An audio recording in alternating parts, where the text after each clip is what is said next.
All right. There we go. Okay, good morning, Sangha.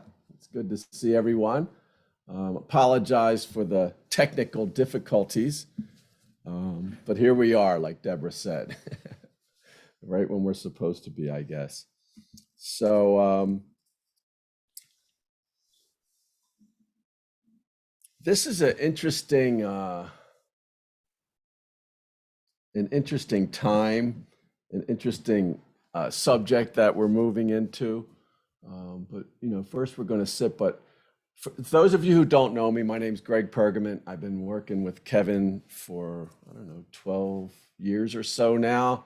Started at Vajrapani, teaching a little bit of Qigong at his retreats. And then we became really good friends, and my Dharma evolved, and I started leading groups here in Las Vegas. Really because there was no other Buddhism and recovery groups here in Las Vegas. So my wife grew weary of me saying, I wish there was a Buddhism recovery group. I wish there was a Buddhism. She goes, why don't you just start one? I said, who, me? And she goes, if not you, who? And it felt like that John Kennedy thing, right? So I said, okay, I'll do that, and I got some of Kevin's stuff and peer-led groups, and it just, there were no peers, so I evolved into a facilitator. And it's been a growth process for me that's been incomparable. Just being able to come and to help people to like open that little Dharma door to people that really had a lot of them had no experience at all with Buddhism, some recovery, and it's been going on now for about 12 years. No, yeah, about 12 years now on a weekly basis. So when Kevin started bringing me on retreats, and then he would let me lead metta, and then now he lets me lead a fair amount and become like a co-teacher. So for him to invite me to sit in for him is a big honor for me. Although we're very close friends and we can kid around and stuff, I know that he takes the presentation of the Dharma and these teachings very seriously, and as do I, as comical and joyful as my practice and my presentations usually are. There's an underlying tone of the value, how precious it is to, turn people on to the Dharma, because the Buddha said, some people go their whole lives and never hear one word of Dharma. And here we're like inundated with it in our lives. So I thought we'd sit. I'm told that's what you usually do first, and then I'll talk a little bit about a very interesting subject that I don't want to tell you about now, so you won't have a lot of mental proliferation about it. But just know that I will be talking about some aspect of Dharma and recovery. So I'll ring the bell once to start. This will be fairly guided, and then 3 times on the other side to transition out.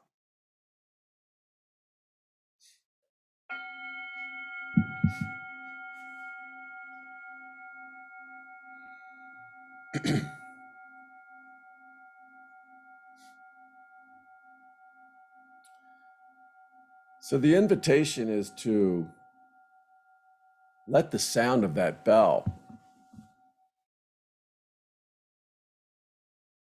bring you, your mind, body, heart, into the present moment, into a posture of your choosing.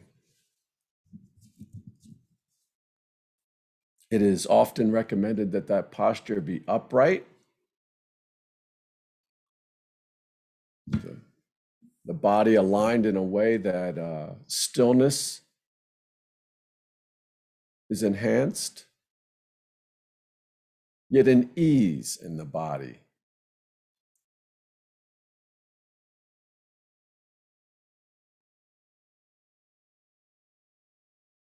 I like to think of settling into the posture as arriving. And we all know how to arrive. Maybe we've had a difficult day and we get into our living space and there's a favorite chair or and we settle into it, and we have that sense of arriving someplace we want to be. Or we're meeting someone, a close friend, a dear friend, and we get in their presence and we just kind of settle into that space. I think it's somewhat important for us to feel that when we sit down, no matter how many times we've returned to this posture to sit quietly and feel.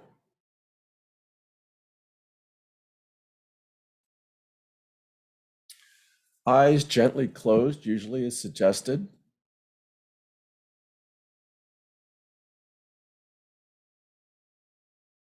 If you feel safe, presumably we're all in our living spaces in these Zoom times, so my hope is that you feel safe where you are.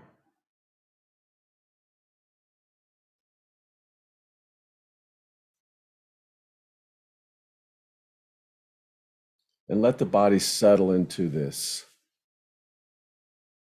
moment.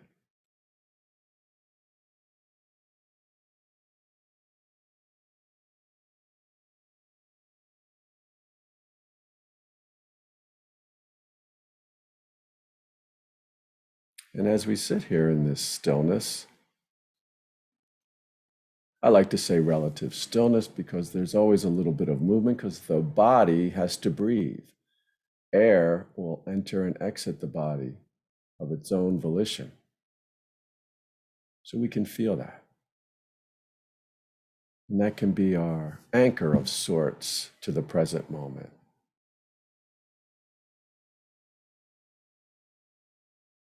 As we all know, the mind often has a mind of its own. So we have to remind the mind of our intention to be present, to connect with life,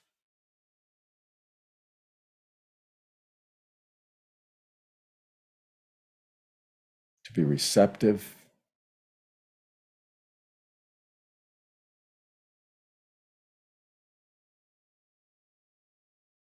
and to let go.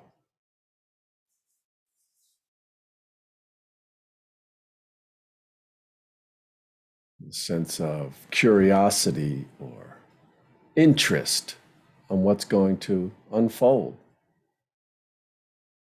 We don't know. We think we know. The conditions for awakening are present. Stillness, silence, not quite yet. I'm still talking, but soon. And presence, receptive, non-judgmental presence.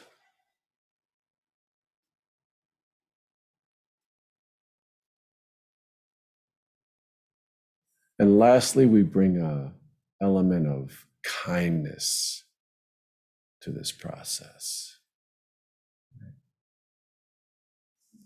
One could even say love, but at least kindness. So no matter what shows up, thoughts drift to the past or the future, and we realize that, we wake up to that.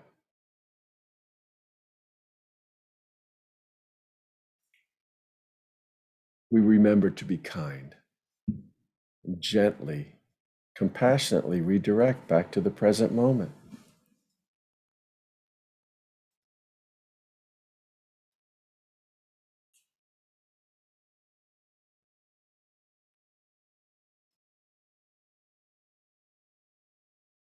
The sense doors open.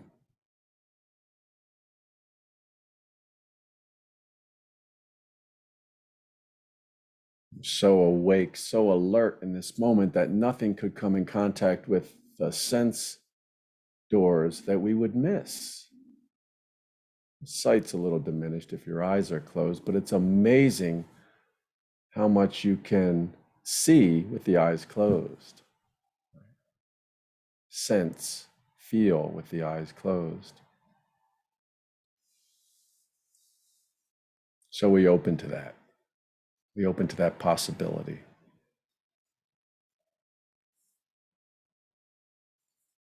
Just like that.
What's the condition of the heart mind right now?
In a couple of minutes, the bell will ring.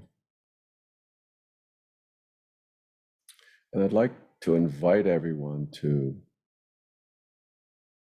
kind of blur that distinction between whatever has been cultivated here in this moment and what happens when we open the eyes.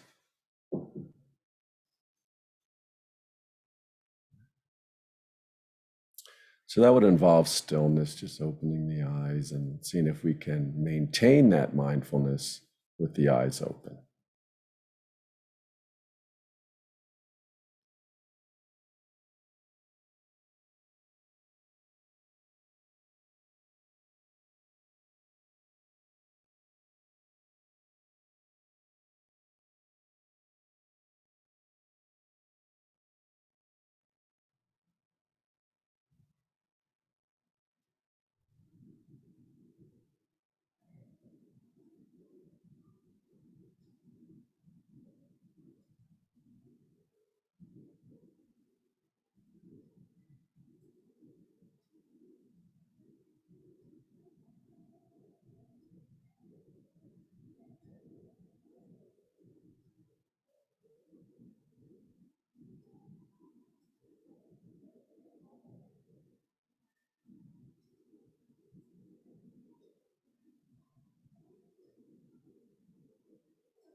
All right. Well, again, welcome to some of the people that have arrived after I welcomed other people. My name is Greg Pergament. I teach with Kevin on retreat. Teach a little bit here in Las Vegas, mostly on Zoom right now. You know, when I was introducing myself, I left out a very important part of, who this thing is. And, I am a person in long-term recovery. I have 33 years in recovery. So, and it's interesting that I didn't mention that because, not using and being in a path, I've become so comfortable with it. It's not so jarring anymore. Like, still 33 sounds a little weird. Like, oh my, that's a really long time, right? But and that's really a result of the program. My recovery program in general is Narcotics Anonymous, but really when I synthesized it with Buddhism and started to enhance, because I saw the parallels, but I really was content to keep them like railroad tracks. Here's my Dharma, here's my recovery, but they started to mesh, and I started to see them, and all these coincidences and correlations were showing up. But when that happened, it really there was like no looking back. There really wasn't. And the idea that in Buddhism is particularly Theravadan Buddhism, where they have the fifth precept that asks us or asks you if you want freedom to refrain from that which clouds the mind and leads to heedlessness. I'm like, oh man, that's that just like it's like scaffolding, holding up this determination to be abstinent in my life. So it's been really cool. So Kevin and I, we have this. Sometimes he'll ask me, like when we're on retreat or we're driving to retreat, what he's going to talk about. He doesn't do it so much anymore, but he used to. And I would always say God. And he says, you always say that. You always say. I said, that's what people want to hear. That's why they come to this, lots of times. I said, plus it's so interesting. Like, how do we do that? How do we take this, if it's a 12-step recovery as your path, how do we take this language that we're not diluted? We can see that it's leading kind of towards this interventionist God of sorts. And how do we use that if that's not where our belief system lies? Or how does Buddhism relate to that? It's a very interesting subject. So when we were talking on before he asked me to do this, I had just picked up a hard copy of The Inquiring Mind. Many of you might be familiar with that magazine. It's a wonderful magazine. Well, they don't print it anymore, but it's all archived online. But the copy that I had picked up was old, and the corners were, it's half ripped and everything. It was in the bottom of a bag, and it was the God issue, right? And so I pulled that out and I was reading it. So then when Kevin said that he was going to be doing going through the book, Burning Desire, here with all of you, he said, oh, that's perfect then, right? So I said, cool, I'll talk about God then. So I wanted to bring it, I could talk for, a long time about Kevin's work. And in my groups here in Las Vegas, I do that. I reference him all the time because he's done such introspective and type work in that area, about like with God and Buddhism and how they inform each other. But I didn't want to do that because he's going to be doing that. So I thought what I'd do is talk for a little bit about my path with how it's happened for me with God, and then a little bit of what I discovered in that magazine, The God Issue. So I'll go way back to 6 months before. I don't even count this meeting that I went to because I was trying to keep my job and I had gotten caught using on the job. And so when I went to the meeting, I was under the influence and I had a bottle of vodka in my pocket, a trench coat. So then when they mentioned all the preambles in Narcotics Anonymous, they mentioned alcohol as a drug, blah, blah, blah. I'm like, oh man, I can't, like, not this too, right? So I sat in that meeting horrified that someone was going to hear it and they were going to circle up and spill it out, and then I would be in it probably fighting. So I just sat there like stiff as a board, and the meeting was over. I left and I went home to my wife, and she asked me how it was. I said, it's a little too religious for me, you know. And that was it. 6 months later, begging for relief. That's how quickly it was already devolving, you know, my addiction, but it had really just fallen to pieces 6 months later. And so much so that that suicide was the viable alternative that was in my mind. It was suicide, or let me try this thing that my stepsister's doing. So when I came into Narcotics Anonymous, I had the idea of a God, but I was mad. You know what I mean? It was like I kind of thought that there was something more than just this, but I was so angry that I wouldn't even say the word, right? And they would try and trick me. You know, they would give me readings that had that word in it, and when I got to that word, I would say blank. And they were like, and they would like slap their thighs and whatever. So one time I was talking to a wiser person than myself, my sponsor, and he said, what's up with you in that word? It's just a word to describe what you're already experiencing. And I'm like, really? He goes, yeah, it's just 3 little letters.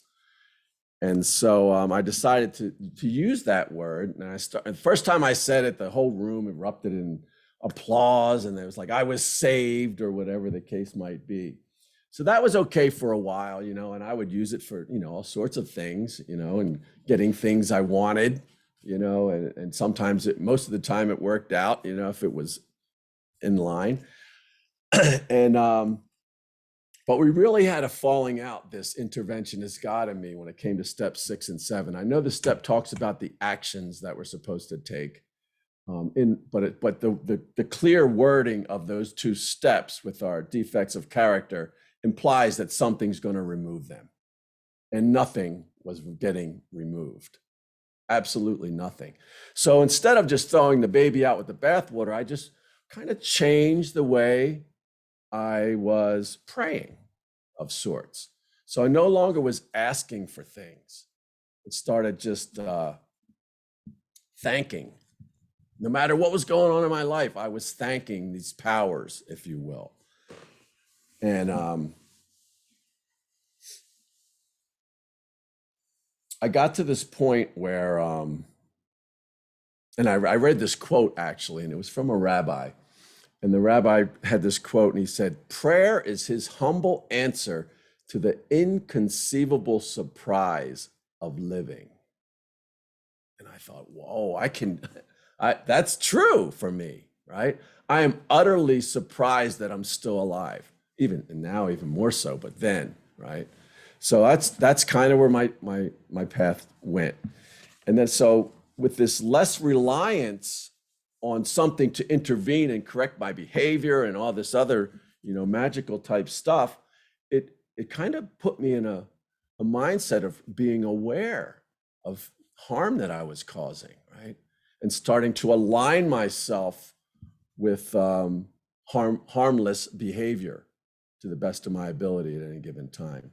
And so that kind of was a natural integration into Dharma, because that's what Dharma is, you know, cultivating that which is wholesome and abandoning that which is not. It's a life's work figuring that out, but that's really the way I see it, Buddhism in a nutshell. So,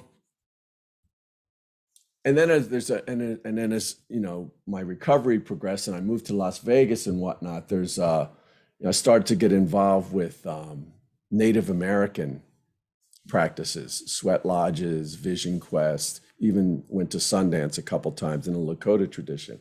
And they have this idea of a spirit that moves in all things, like an energy, right? So I said, oh yeah, that seems right. Like I don't, you know, how could this happen? How can this leaf give off oxygen?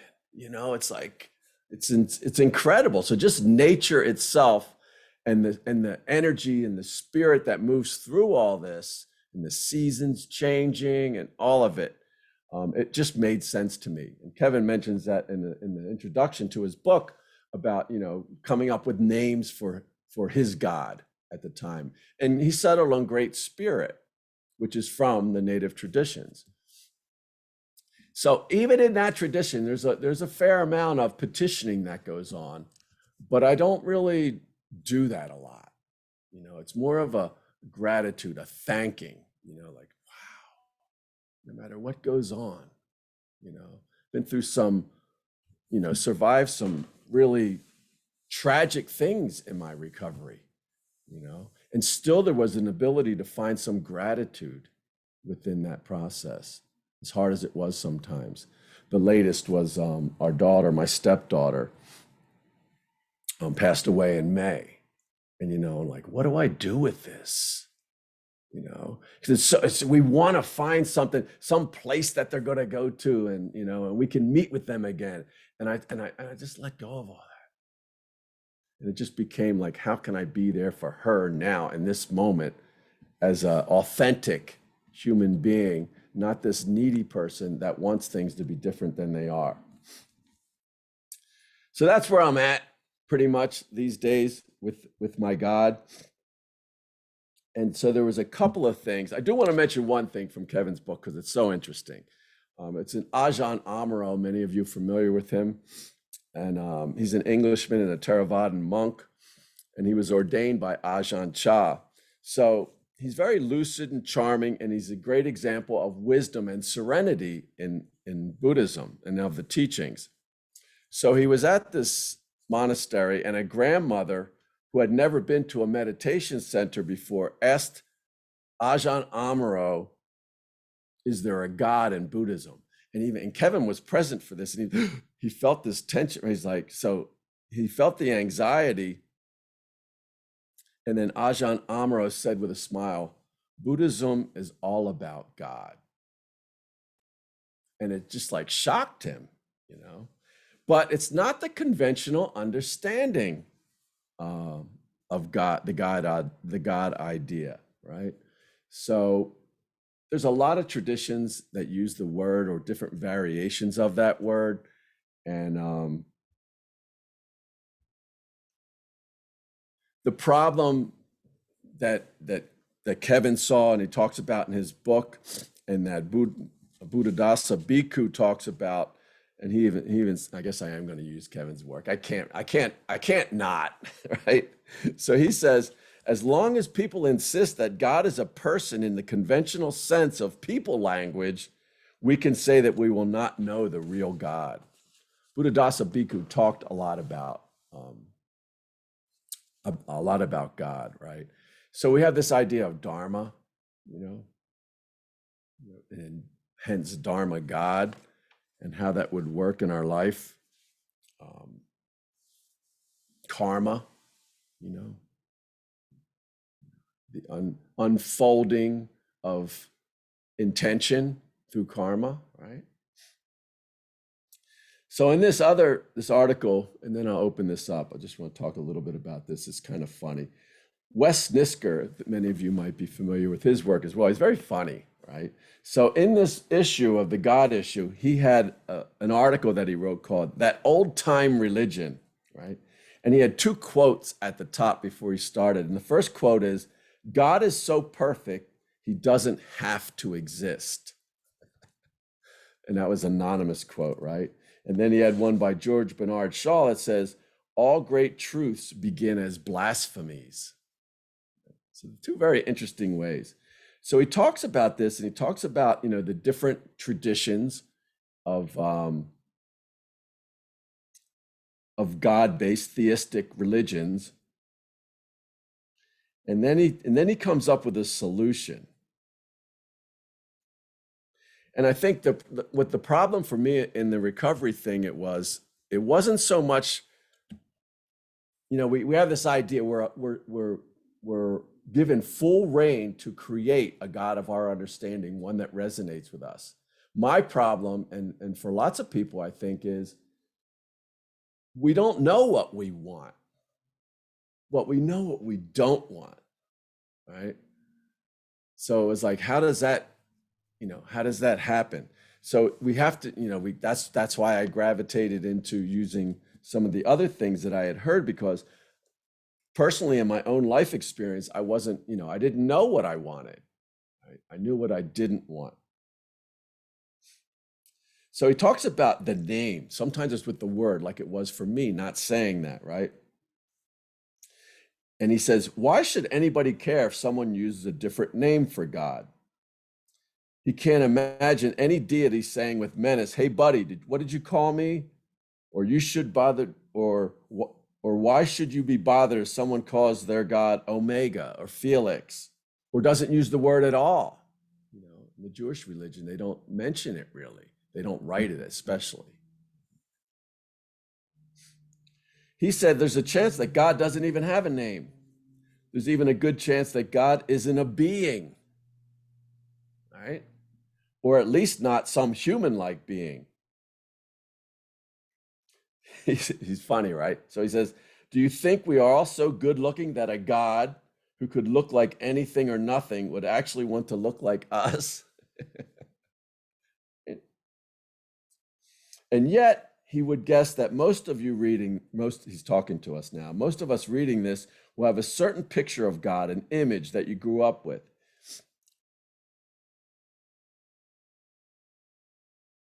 And then he talks about Judaism, which has, not supposed to make any graven images because God is everywhere and has no particular form. That's very similar, right, to the Native American spirit in all things. Right? And that was the great leap of spiritual imagination that also saved, he said, it saved the Jews a lot of money on statues. Like I said, he's funny. He has a modest suggestion on how we can deal with humanity's lingering problems about God. First of all, we can call all the gods together for a summit. Maybe this meeting could be on Mount Olympus or somewhere in the Himalayas, where there are already lots of gods around who could host a gathering. And once we got all the gods together, we would beseech them. Buddhadasa Bhikkhu uses that word a lot, beseeching the law of karma. All of us beseeching our own particular deity to do humanity a great big favor and decide on a common name. Since Wes Nisker is the only person working on this project, he will take the liberty to propose a new name for God. He notices that a lot of the names for God already, Jehovah, Allah, Brahma, Tara, Diana, Krishna, end in the common nickname of Ah, right? So it's a perfect name. Ah is the first sound that most of us make when we are born, and it's the last sound we make as we die, crying or sighing, ah. So he thinks this would be a good name for God. Another possibility is to give our highest deity the name Ma, which is the same word in almost all human languages referring to mother. Then as we pray, instead of looking upward towards our Father, who art in heaven, we would look down to the earth, the womb of all life. And he said, there's another Ah for you. Maybe we could include both names, Ah and Ma. We could divide God into two, male and female. Interesting, right? Mother and father, yin and yang, earth and sky, sun and moon, Ama or Ma-ah.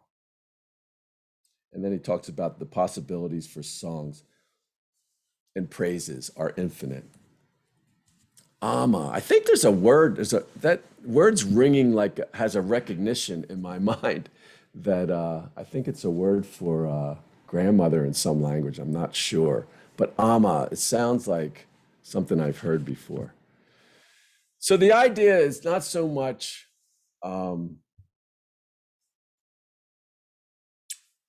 what God is, it's how we're interpreting that word. in reference to what we believe. Right?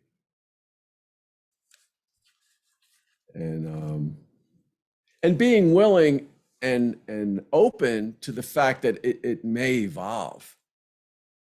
Sometimes we're afraid of it, right? We're afraid of that evolution of a belief system.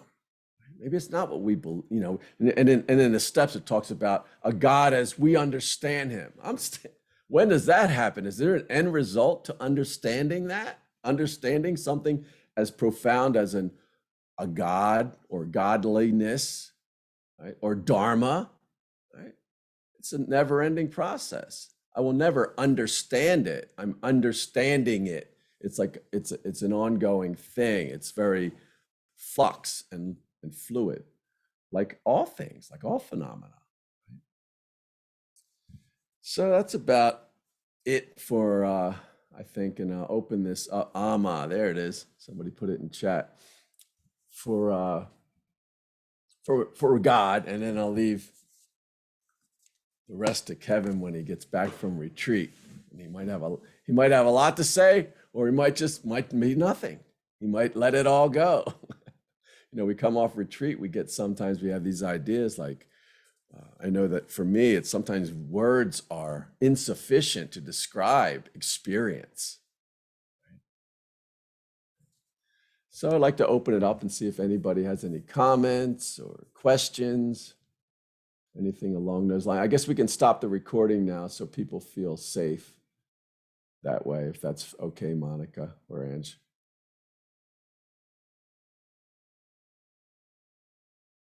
As interesting as your questions usually are,